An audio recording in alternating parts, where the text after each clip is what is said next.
have told me they are not coming. Sarvesham swastir bhavatu. Sarvesham shantir bhavatu. Sarvesham purnam bhavatu. Sarvesham mangalam bhavatu. Now I have to attend to, I have an extreme pain in the body. That is why I am not attending this session. But Masses says Sarvesham Shantir Bhavatu. So which path I choose? You don't understand, I have an emergency. What is the finest emergency that we have in the world outside? We have an emergency because of pleasure, because of avoiding pain. But the greatest emergency is to abide in peace and happiness. That is where it leads to awakening. Now you can understand the power of the Mangalacharan mantra. The mind absorbs, digests, assimilates what? Sarvesham swastir bhavatu. May there be happiness for all my friends. We are seeking happiness. You have an emergency to avoid pain. You have been avoiding pain for how long? In how many situations and locations?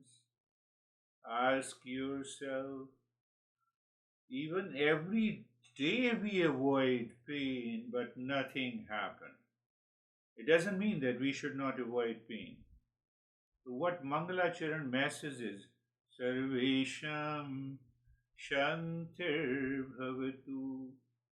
Let you remind in presence of challenges in your relationship, challenges at all the front in your daily living, you remember peace and happiness are my essential nature. What we normally do, we keep aside peace and happiness. Now, this is more a philosophical and intellectual. Open your eyes. You can open. This is more an intellectual. We will take care of that. You have avoided pain and discomfort for how many years? You avoid discomfort 3 times a day, 90 times a month, 1,000 times a year, 50 years, 50,000 times. What happened? Are you free from pain? Tell me if you are free from pain. And Mangalacharan says that peace and happiness are my essential nature. You don't understand. I know some of you might be thinking, this guy is crazy. He doesn't understand. So I'm asking you, do you understand? 50,000 times you have avoided. Doesn't mean, we are not obsessed with it. If I have a extreme pain, obviously we have to take care of that. We have to tame it. But it does not mean that I get obsessed with it. Then there is no solution than the journey of the self-discovery, because I'm touching the topic, the 4th topic, that I touched briefly in the last session. So I'm just telling you, do I have a burning desire for what? For awakening. Do I have a burning desire for awakening? For I have a burning desire for permanent peace. I have a burning desire for happiness. Do I have it? See the paradox logic. You have to think and reflect on it, and you have to give your thoughts. And then we will share our experiences. Burning desire for food is known as binge eating, overeating. Is it not? And if you continue with the binge eating, it will lead you to hundreds of illnesses. Clear? Burning desire to shut off my mind, addiction of the drugs. It is known as addiction. You have a burning desire for awakening. It is not an addiction. It is not an obsession. It is not a craving. Why and how? We will talk about it. We will understand. Are you understanding the difference? Burning desire for anything outside. Classification, addiction, binge eating, obsession. Oh, we say, oh, this guy seems to be insane. Burning desire for marriage, as if marriage is a certificate of peace and happiness. Burning desire for relationship, anything outside. Now he is unnecessarily obsessed, with that. Are you getting it? I'm trying to present these principles in the modern terminology. So let us talk what happened since the last session you have attended. How many times you had the moment of anxiety, reaction, duality, conflict, and what you did, and how many times you got rid of it so fast. Why? Because you are a seeker. So let us start with the Terry first.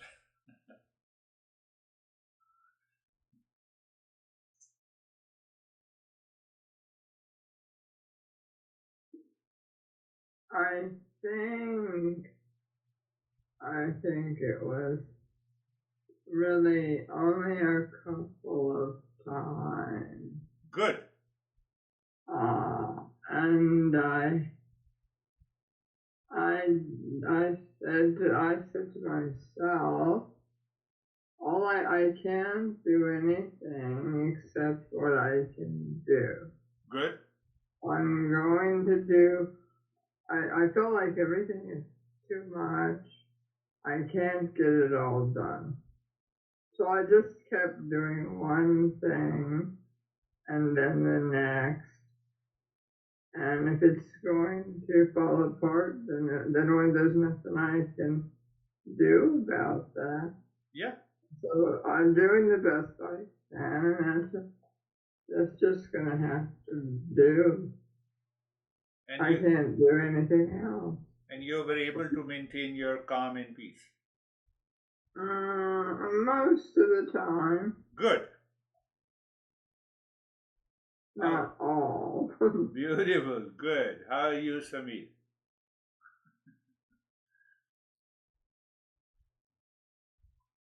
Sir, I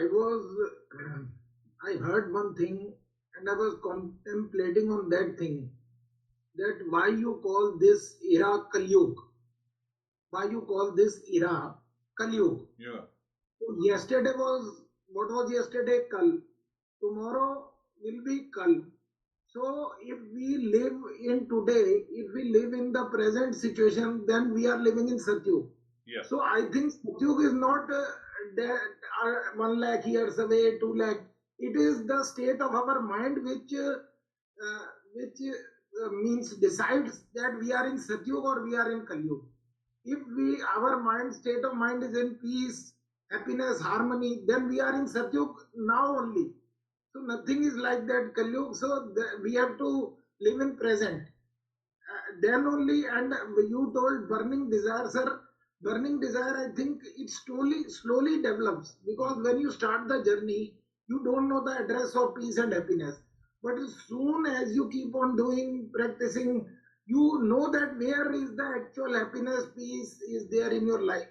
So you develop a desire slowly. Now there is a desire in me that I just want to go in peace, happiness, but it was not 5 years back. So that is Yes. there. That is So you have to why do that is why in sadhana. Eastern wisdom we have the training to the mind. We apply these principles and then we recognize peace and happiness are within me. Permanent peace and happiness. No, even if I have a burning desire for anything outside, you can name it, you already know craving, obsession, addiction, binge eating. He is too much attached to his partner, that is why he has a problem. Do you see that? You are too much attached to your peace and happiness within, it has no problem. But to understand and recognize and realize, it takes time. That makes one a seeker. Yes, Dennis, your turn.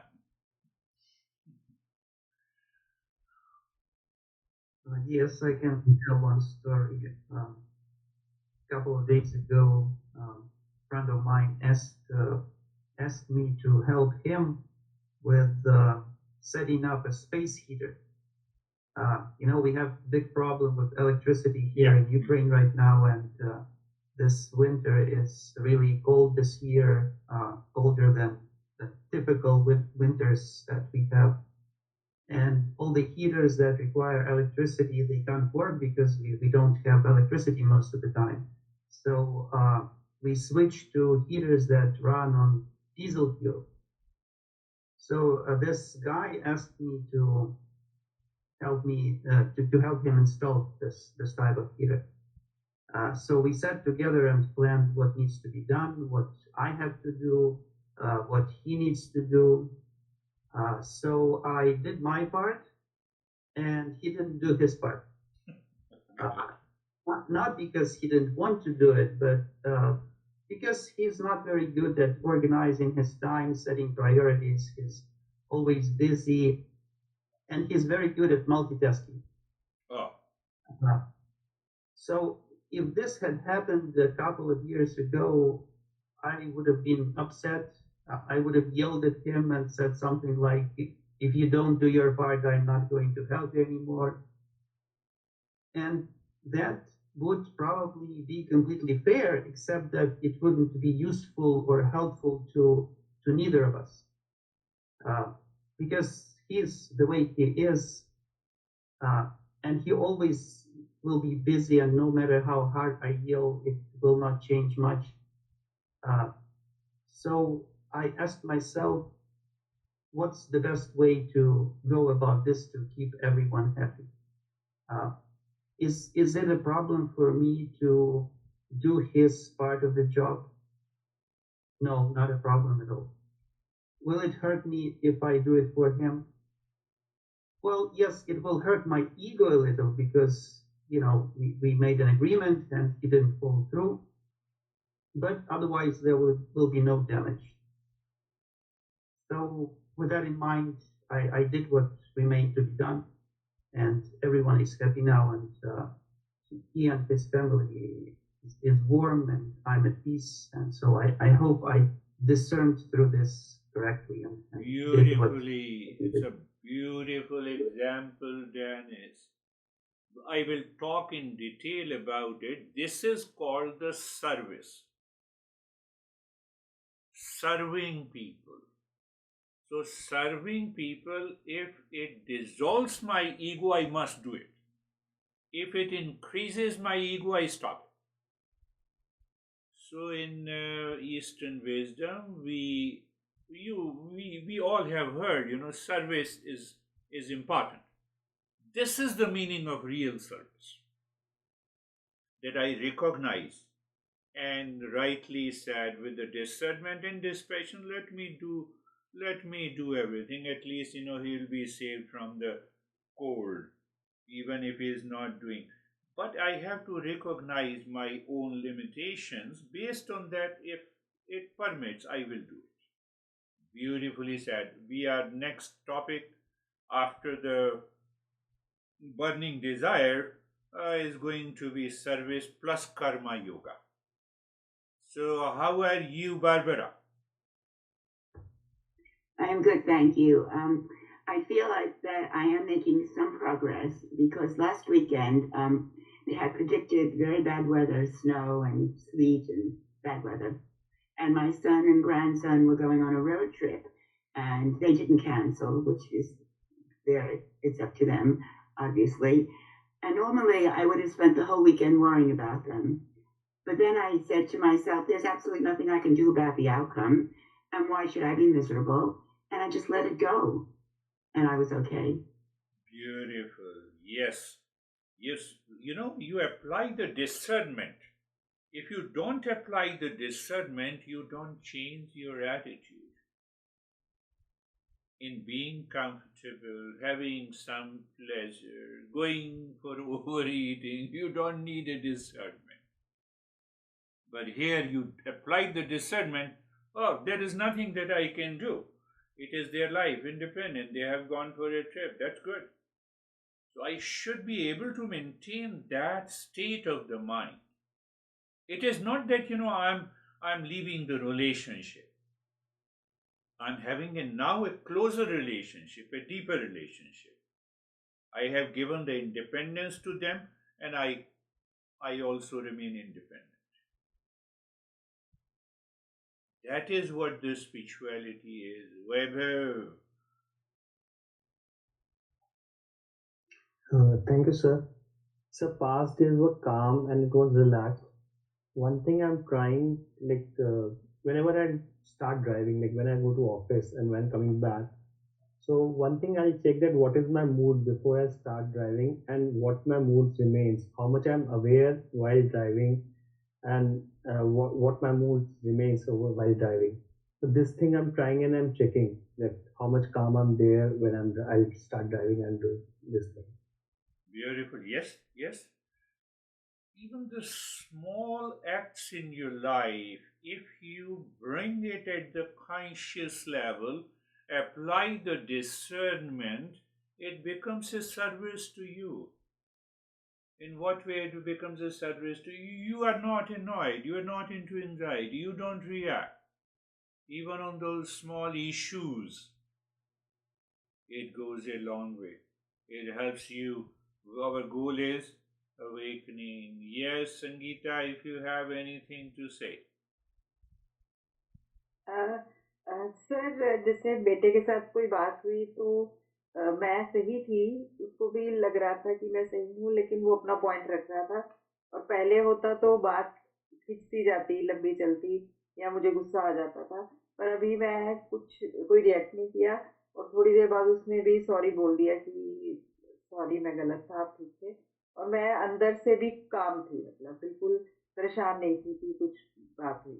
Beautiful. You know what happens? If we are 100% right in an event, we demand a sorry from the others. Demanding sorry from others. And demanding sorry from others means that my expression, my thought, speech, and action changes. And if you don't demand it, you withdraw yourself. So you have already withdrawn your ego. You have dissolved it. And the other, if recognizes, they will definitely say sorry to you.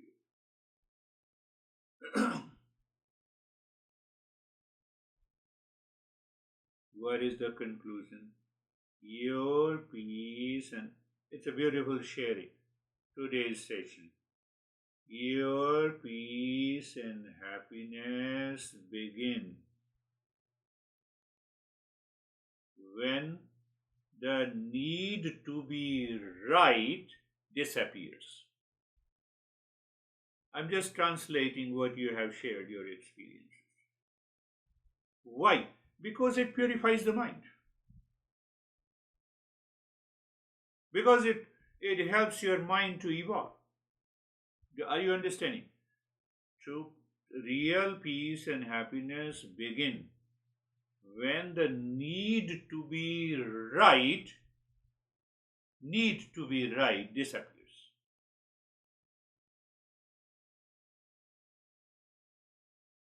Are you getting it? You have to contemplate and reflect on this. Anxiety, reaction, duality, conflict are different apps we have installed during our evolution.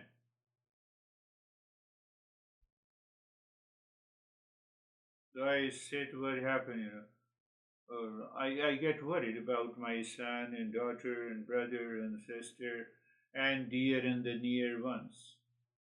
These are the different apps we have installed unconsciously, and if you uninstall these apps, you are free.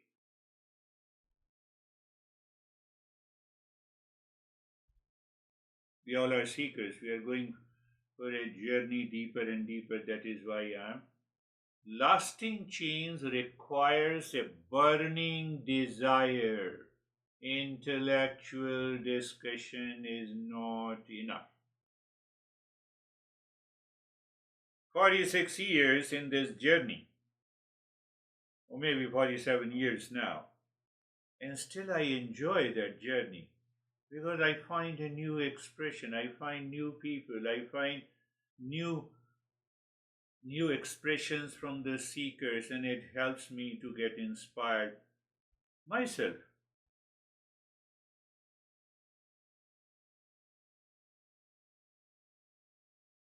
Your smallest habit can be a biggest breakthrough in your life. It changes your whole mind completely. That is what is the summary. Now coming to the fourth, the burning desire. It is known as, in Sanskrit, it is known as Mumukshu. I told you that we have four practices. All four are 90% intellectual, mental. I have to contemplate and reflect. First is discernment, second is dispassion, third are six treasures. Expression is outside.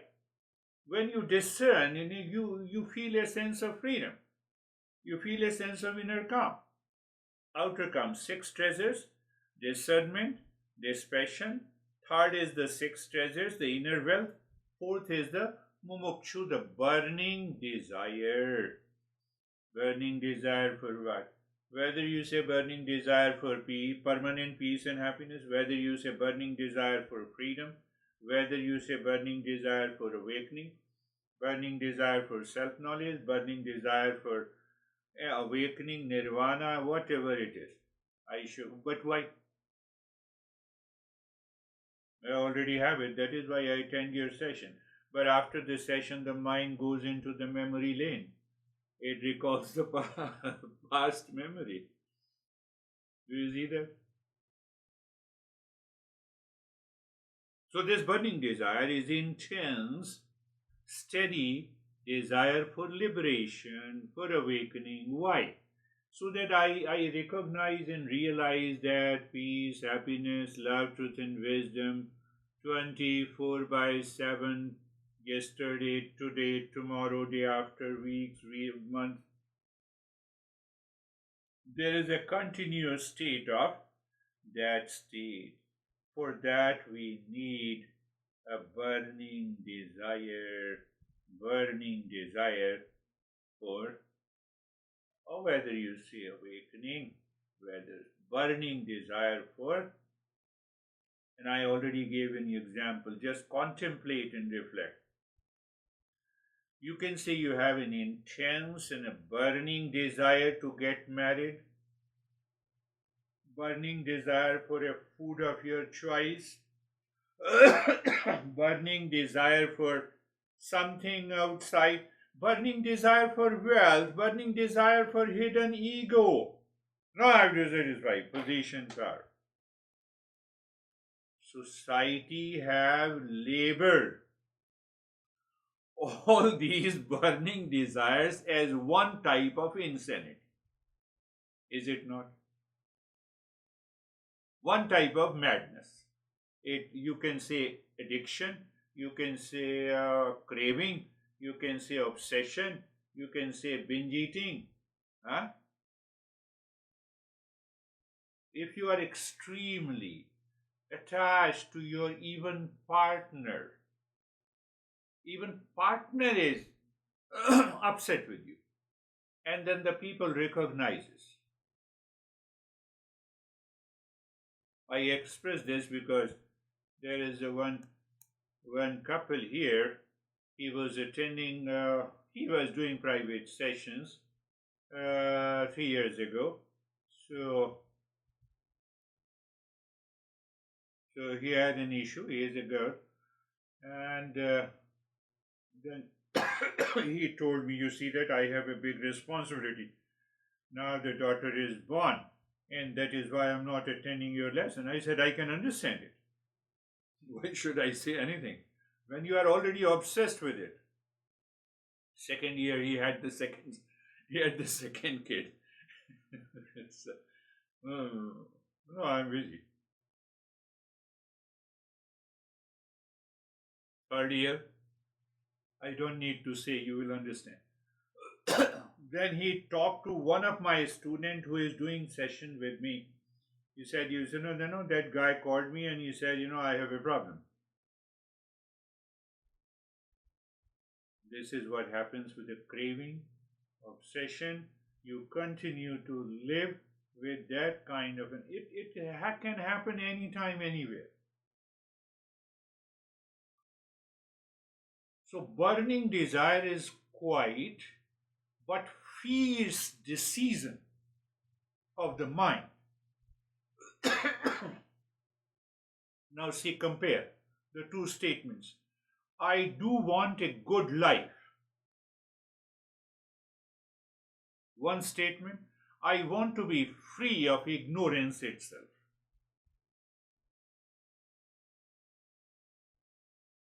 When I want to be free from ignorance itself, I always have a good life by default, but much more than that. Did you understand that? That is one way to understand the burning desire. Understand by an example, metaphor. Two travelers board the same train. Life. Train is life. Huh? One is 40 years old, another is 50, I'm 67, others is older or younger than me. Life. Two travelers board the same train. One treats it like moving cafe, snacks, selfies, wine, gossip, no real interest in where the train is going. No real interest where the life is going. That is happening every day in our life.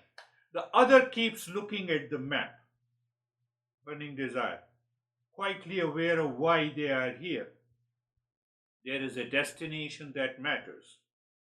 When delays happen, the first traveler is bored and restless.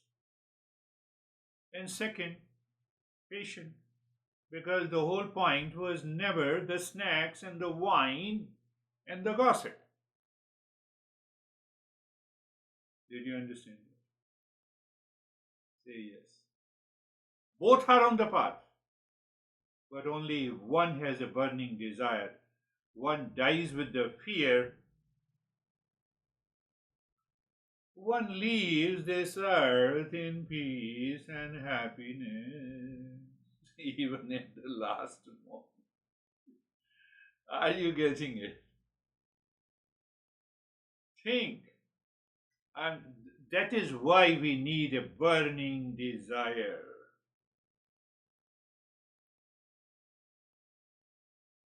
I give an example of the two travelers board the train. Find out your relations. They have just boarded the train. They don't know where it's going because they are busy with their snack. They are busy with their pleasure. They are busy with wine. You can translate those wine and snacks with something they feel urgent in their life.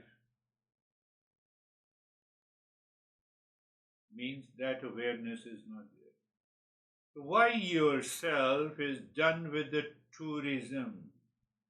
without longing for freedom. You are not really on the path, you are just walking near it.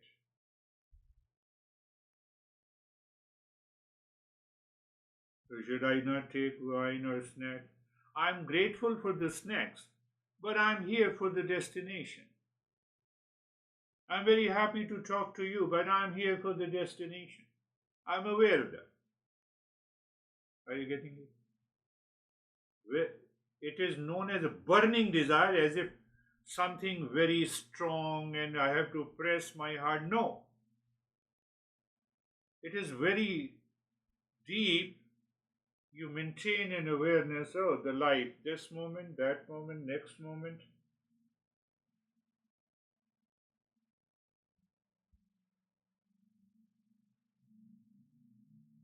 Without it, the spirituality is just an ambience, nice background music for the same old movie. It is not spirituality. You know, many people say, and I'm not religious, I'm spiritual. They don't know what they mean. So here comes when you have that burning desire inside. Are you on the pilgrimage or just on the train?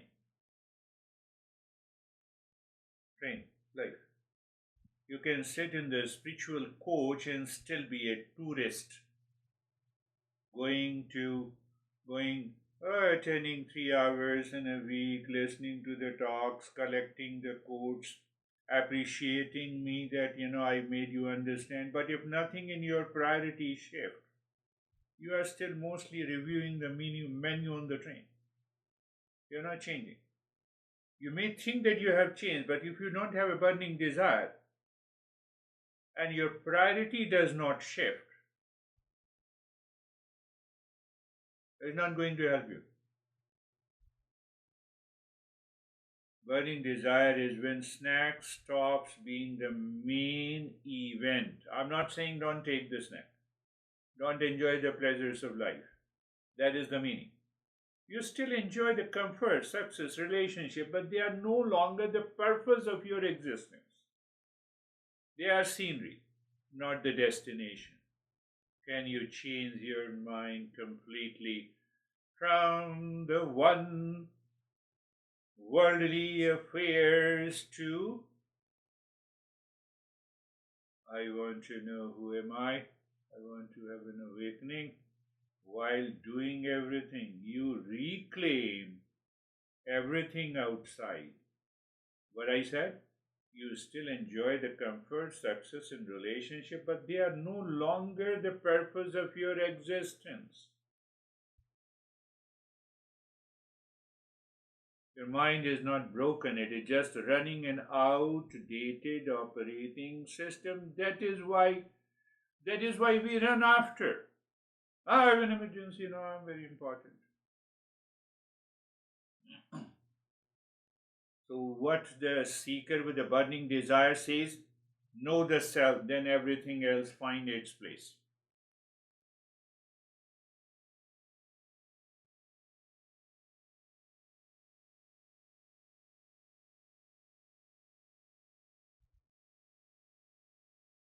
Not having a burning desire, when the comfort is very high, but the peace and happiness are very low.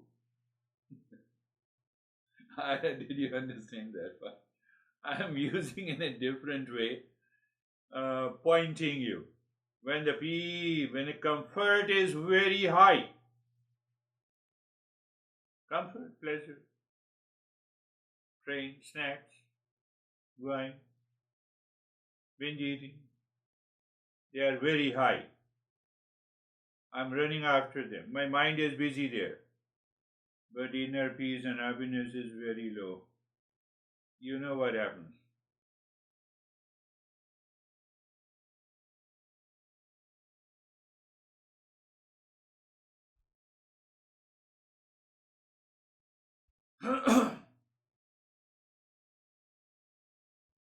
In all the sessions that I conduct, I help people to quietly protect and nourish your burning desire, directly or indirectly. That is the job of a teacher of the Eastern wisdom.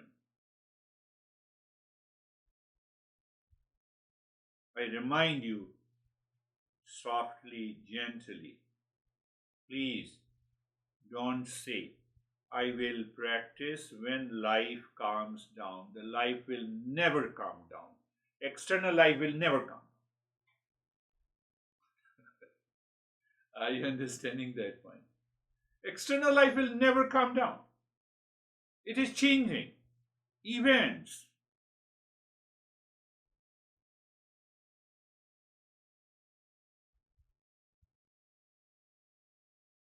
Fourth qualification. This is my life now, living in a way that honors by longing for freedom is a burning desire. That's my life now.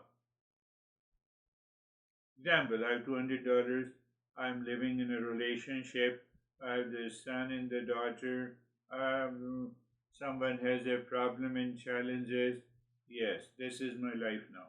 But I continue to have a longing for awakening and freedom. If you don't have a longing, you have a power of discernment, you have a power of dispassion, you have the six treasures, it will not work.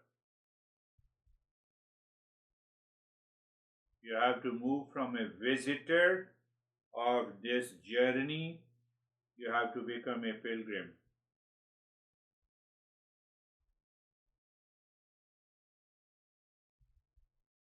When you say, I am done being a visitor in my life, from today, even in small ways, I chose to live as a seeker. I choose to live as a seeker. When you choose to live as a seeker, how can you stop any session? How can you stop attending any session? How? Which state of the mind can can prohibit you to attend the session? No, I'm very busy. No. Dennis has already pointed to his friend, he is very busy. Multitask.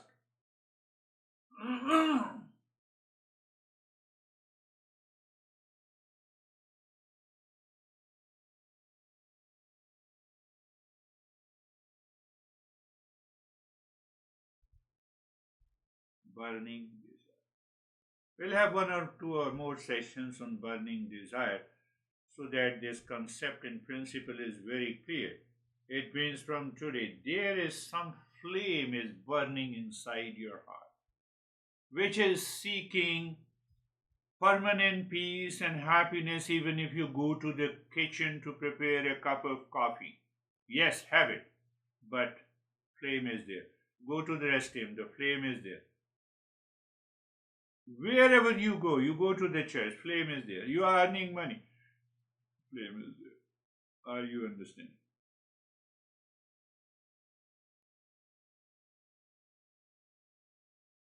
What happens to the mind? That mind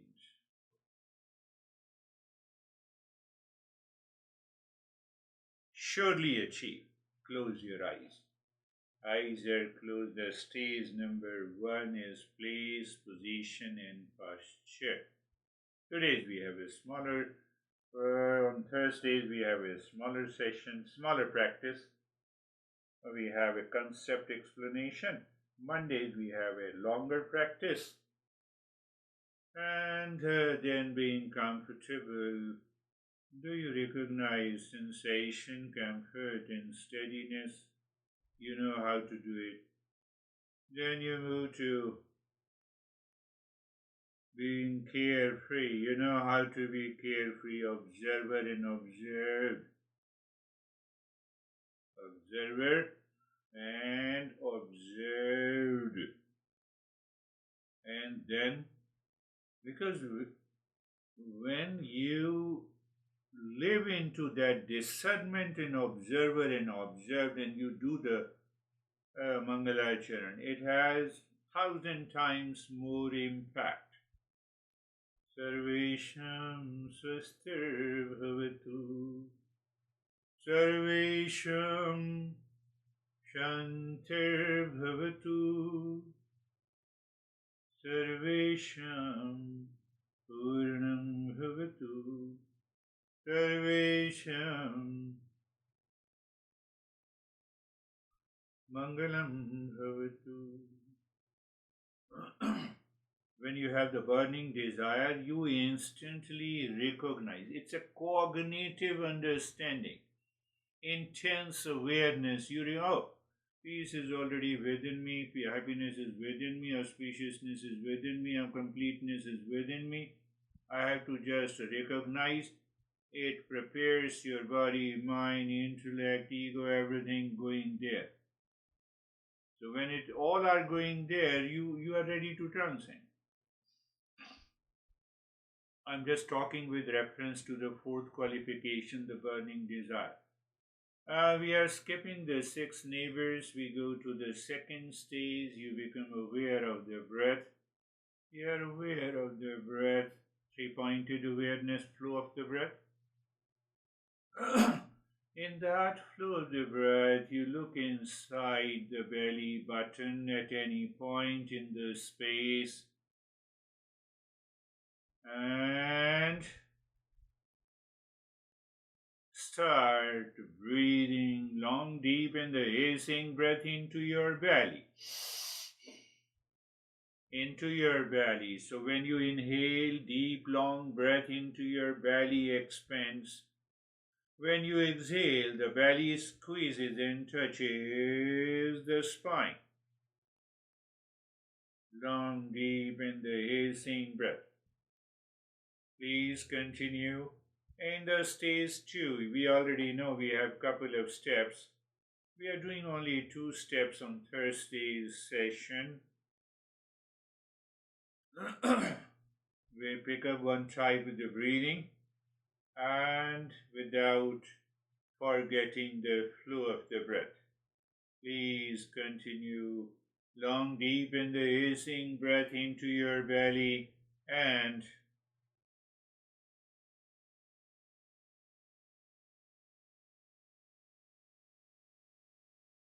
so you are aware of the feeling of the belly and its movement outside and inside. That confirms you are doing it rightly.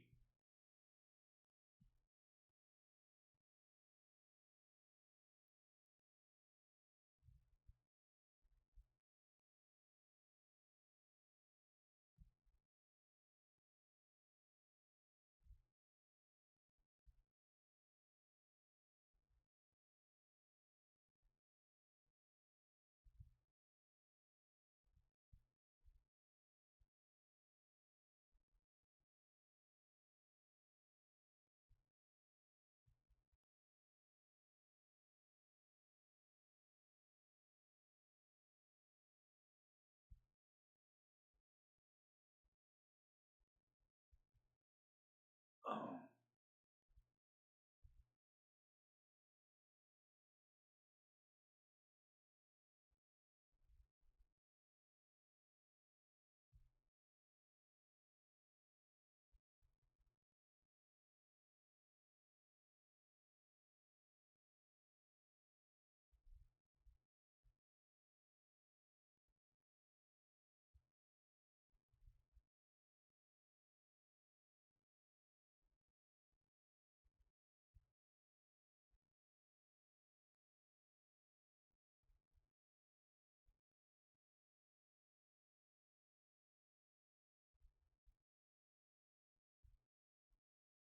Because you are doing the practice consciously and you understand the implication of each step, and there you discover, oh, this step is helping my mind better to go deeper, and you have tried it for a couple of weeks.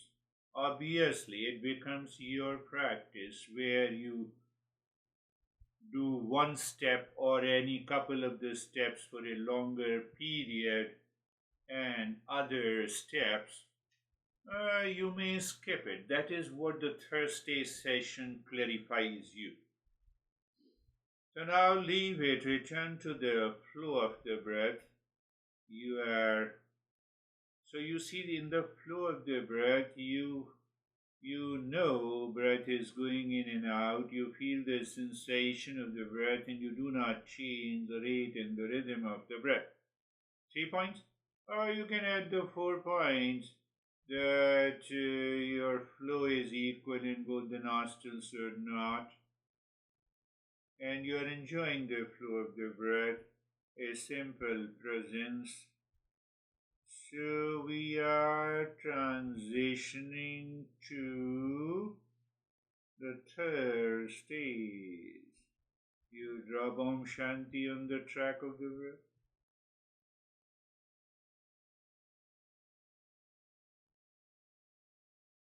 You are dropping Om Shanti on the breath that is moving on its own. You are not controlling the breath and do not change the rate and the rhythm of the breath. You know what happens if you are dropping Om Shanti on the track of the breath and the breath is not changing its rate and the rhythm? Now you see what I'm saying. You are absorbed there with Om Shanti on the breath, and here your body as if you will feel that as if the body is also withdrawn inside. All the senses are withdrawn inside. What is the result? That in spite of discomfort in the body will not move. Body will not move, yes. And if that happens, you may have a tingling and numbness and extreme, sometimes freezing in the cold, depending on how the mind, how much mind is absorbed inside, if I grade the degree of absorption. It's purely an understandable journey. So the more you understand it clearly, chances of hallucination, imagination, craziness, so-called craziness in the spiritual journey will not happen. That is what my master taught me. He was totally away from these kind of hallucinations and imaginations. People talk about meditation. My friends,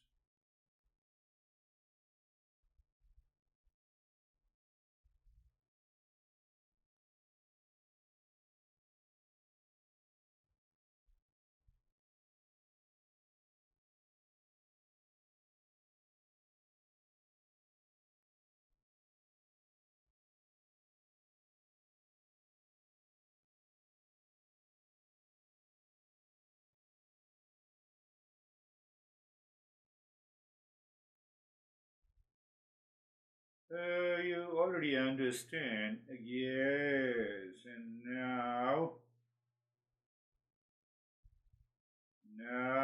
you shift your Om Shanti on the 16 segments of the fingers. You already understood these 16 segments of fingers are static. Breath was dynamic, kinetic. Here it is static. And there you drop Om Shanti. It means you are regulating the movement of the mind. Am I clear?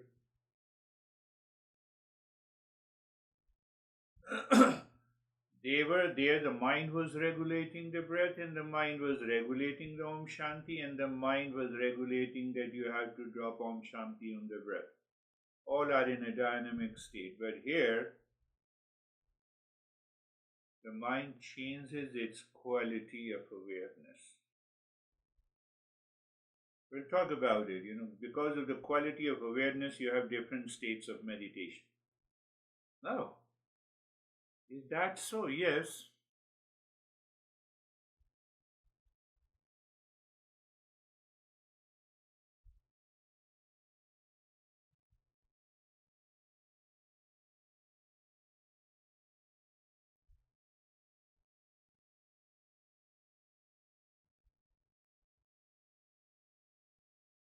You're dropping Shanti on the 16 segments of the fingers, including the top of the finger is one, and then we normally have three pointers inside, two in the middle and one at the base. So you're dropping Shanti on each segment, but how you drop brings the qualitative change in your mind. Explore that, maintain that awareness. It will go a long way. We'll discuss in detail.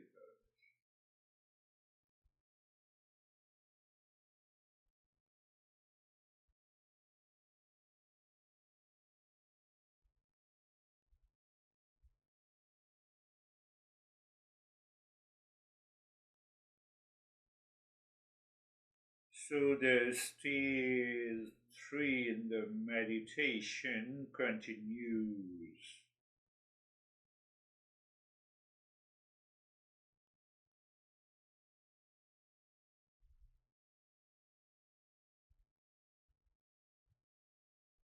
And in the same stage, now you move the mind inside your heart, visualize a triangle pointing upward of any color. It is an equilateral triangle, and you start dropping Om Shanti, moving the mind on each side of a triangle, clockwise, anti-clockwise.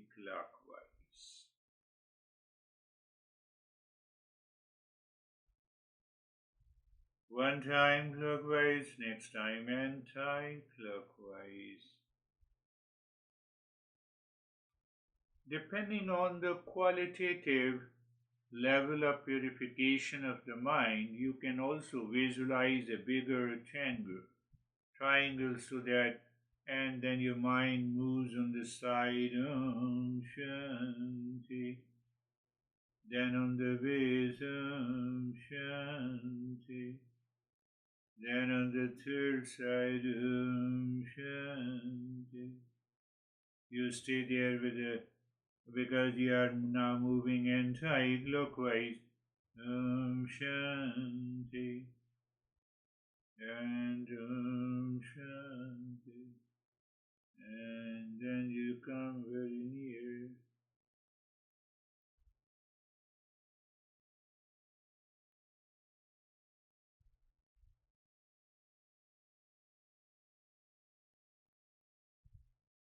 It is, as you already know, it is an equilateral triangle. You can have any color.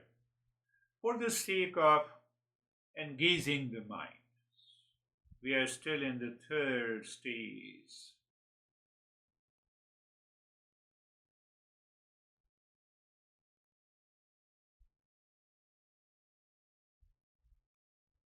So if you find a very smooth transition from one step to the other, obviously your mind is pure. Can you make it out easily? Smooth transition. That is what needed. Anytime, every time you do it.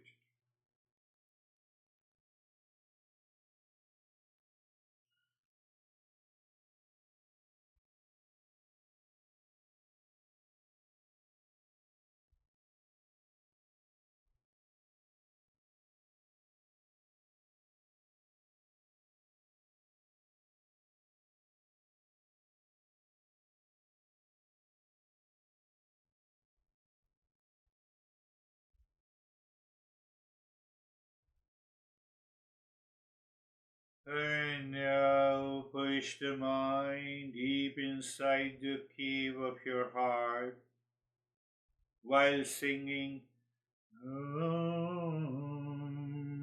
We are transitioning to the fourth stage. Mind seems to stop. There you drop Shanti, and after that you're not doing anything. You just watch, you are an observer, perceiver, in the state of self-absorption. Many changes, tingling, numbness, freezing of the body, colors and visions, they will come and go like the clouds in the sky. What should I do with them? Do nothing, just watch them, let them come, let them go. We are awaiting, and it's a waiting period. We are awaiting the revelation. Revelation, cognitive knowledge. What is cognitive knowledge? Now I see today. I'm none of the body, breath, mind, intellect. I'm just, feel that, as if I'm fully aware. I consider, you have a cognition, I am. Is just a cognition, it's just a knowledge, it is just a consciousness. That revelation should take place rather than we mind claiming it.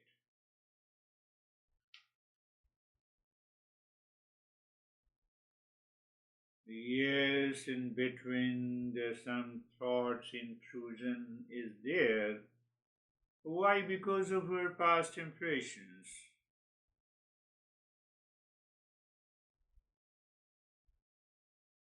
In this phase, we will have some sub-steps of maybe 5 or 6 stages of meditation.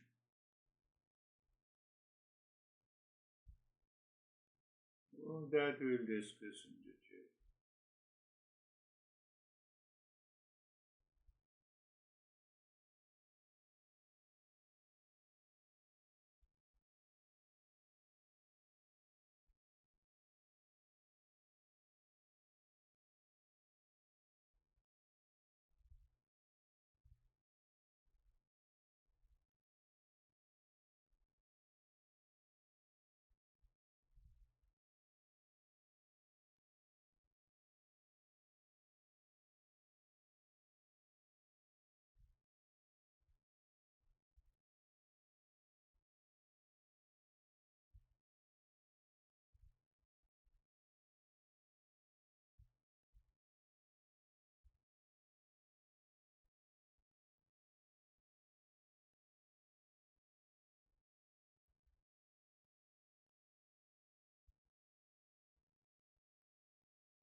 Shanti, Shanti, Shanti.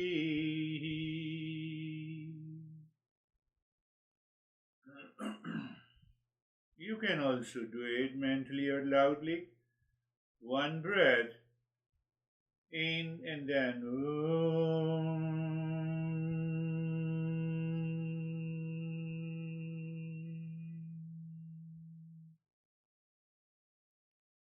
then another breath.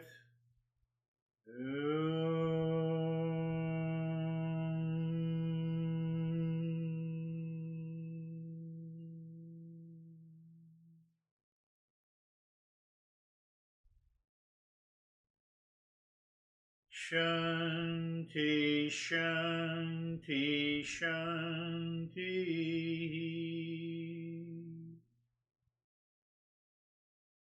You want to do one more time?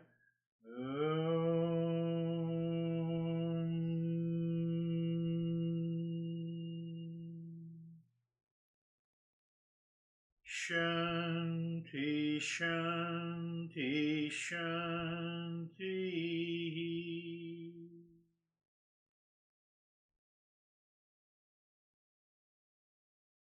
Bring your awareness on the right hand, your awareness on the left hand.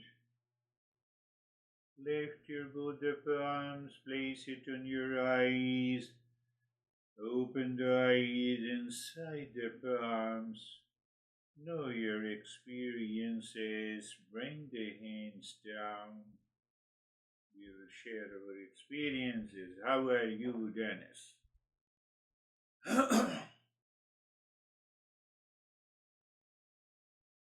Very calm, peaceful, and seamless meditation. The mind was just resting in the dark space. Very comfortable and peaceful. Thank you. Beautiful. Yes, beautiful. How are you, Samir?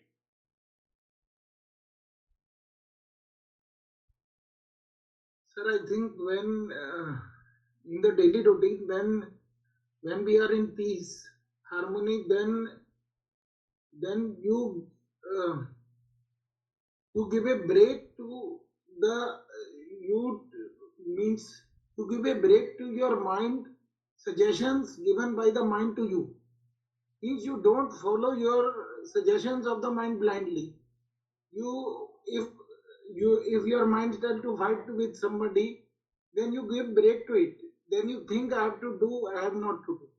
So that is the best thing which is happening. Beautiful. Sir, Beautiful. Impulsive mind is always looking, as Dennis was saying in his experience with a friend. He did everything to help him to live in warmth or in heat. So the impulsive mind constantly gives suggestions to us, and you don't. You just check it. Oh, let me check it. Is it worth? No, drop it. Do we have that ability? That ability is a great ability. Yes, Barbara, what do you think? The meditation was very calm and peaceful. And in the beginning, I felt like a heaviness, especially in my legs. But then I felt very light. And at the end of the meditation, I just felt this comfort and warmth. Beautiful. Beautiful, yes. So it means if we feel some heaviness or freezing, we should avoid, we should ignore, we should continue. We should not get impulsive and reactive to that. And that helps a great deal. Yes, Vaibhav. Thank you, sir. So it was all calm, all relaxed. Good. All calm and all relaxed. Steady.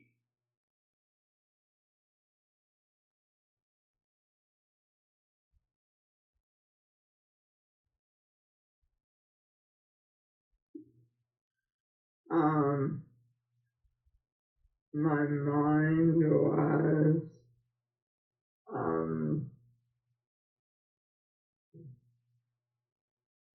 obsessing on irritation.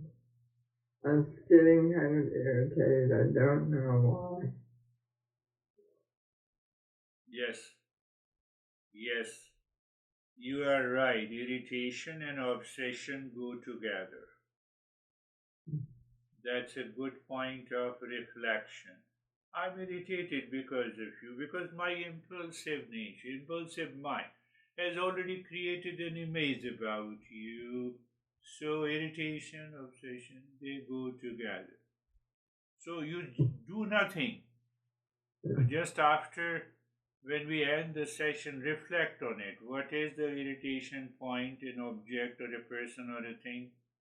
And then you reflect again and again until you find your mind is empty. How are you, Sangeeta?